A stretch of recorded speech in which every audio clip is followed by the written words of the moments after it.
Hello বন্ধুরা, কেমন আছো তোমরা সবাই? আশা করছি তোমরা সবাই খুব ভালো আছো আর আমিও ভালো আছি। আমি অনেক দিন হলো ভিডিও দিতে পারিনি, অনেক দিন পর আজ আবার রান্নার ভিডিও দিচ্ছি। আমার শরীরটা খুবই খারাপ, শরীরটা আমার ভালো না। তোমরা জানি না কথা শুনে বুঝতে পারছো কি না। তো চলো আজকে তোমাদের সাথে কাতলা মাছের কোরমার রেসিপি শেয়ার করব।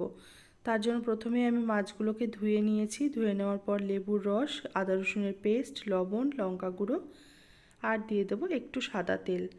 দিয়ে মাছগুলোকে আমি ভালো মতো করে হাতের সাহায্যে মাখিয়ে নেব।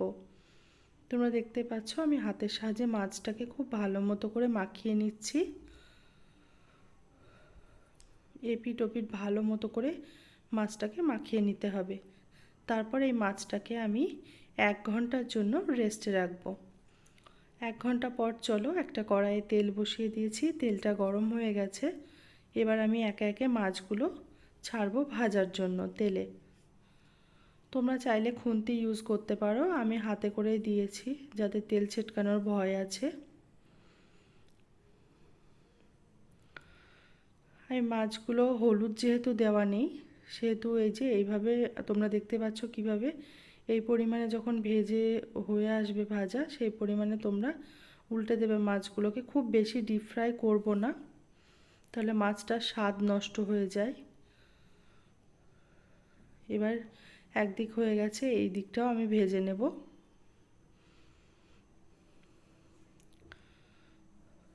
খুব সুন্দর একটা কালার আসছে মাছগুলো ভাজা হয়ে গেছে দুই দিক। আমি এই দেখো আমি আমার মাছগুলোকে তুলে নেব, একটা পাত্রে তুলে নেব। তোমরা যারা এখনও ভিডিওটাকে লাইক করোনি প্লিজ একটা লাইক করে দিও।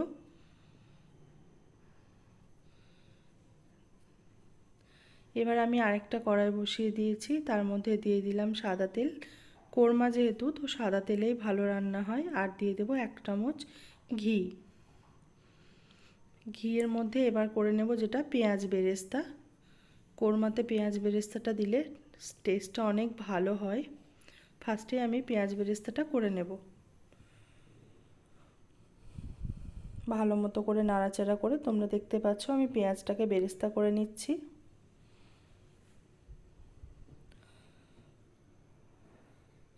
এই যে আমার পেঁয়াজ বেরেস্তা রেডি হয়ে গেছে। এবার আমি এটাকে একটা পাত্রে তুলে নেব। এই যে পেঁয়াজ বেরেস্তাটা আমি তুলে নিয়েছি। এবার চলো কোরমাটা রান্না করা যাক।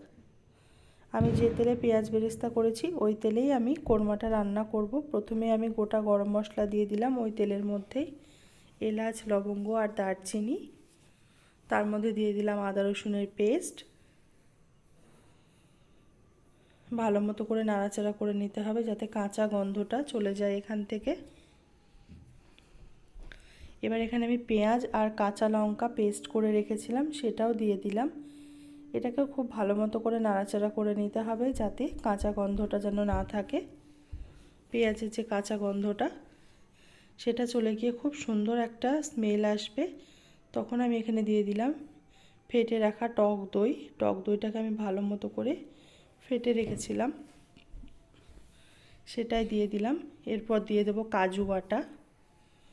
কাজু বাদাম আমি ভালো মতো করে পেস্ট করে নিয়েছিলাম, সেই কাজু বাটাটা আমি এখানে দিয়ে দিলাম।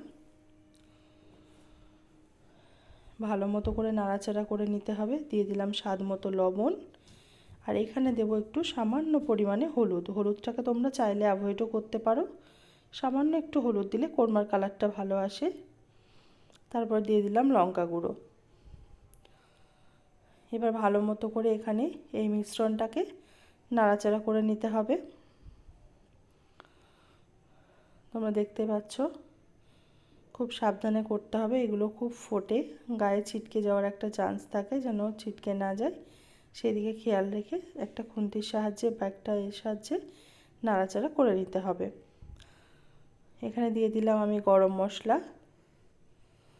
গরম মশলার গুঁড়োটা দিয়ে ভালো মতো করে আবারও নাড়াচাড়া করতে হবে। এবার আস্তে আস্তে তোমরা দেখতে পাচ্ছ চারিদিক থেকে একটা তেল ছাড়ছে, মশলাটা কষা হয়ে আসছে আমার।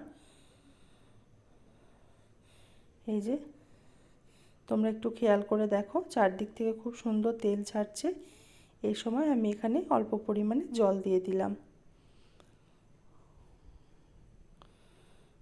জলটা এবার যখনই ফুটে আসবে, হালকা মতো গরম হয়ে আসবে, তখন আমি এর মধ্যে দিয়ে দিলাম গুঁড়ো দুধ। তোমরা গুঁড়ো দুধটা হালকা গরম জলে গুলেও দিতে পারো। আমি এখানে যেহেতু ঝোলটা হালকা গরম ছিল তার মধ্যে গুঁড়ো দুধটা দিয়ে দিলাম, তারপরে গুলিয়ে নিয়েছি। গুঁড়ো দুধ না থাকলে তোমরা এমনি প্লেন গরুর দুধও দিতে পারো, লিকুইড দুধ। এই যে দেখো এদিকে ঝোলটা ফুটে গেছে। এবার আমি এখানে একে একে মাছটা দিয়ে দেব।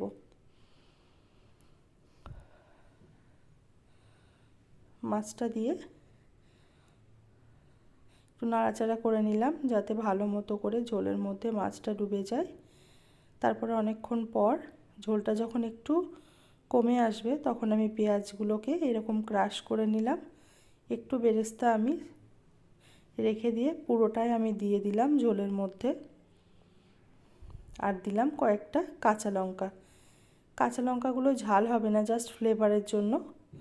তারপর দিয়ে দিলাম আরেকটু গরম মশলার গুঁড়ো, আর দিয়ে দেবো 1 টেবিল চামচ ঘি।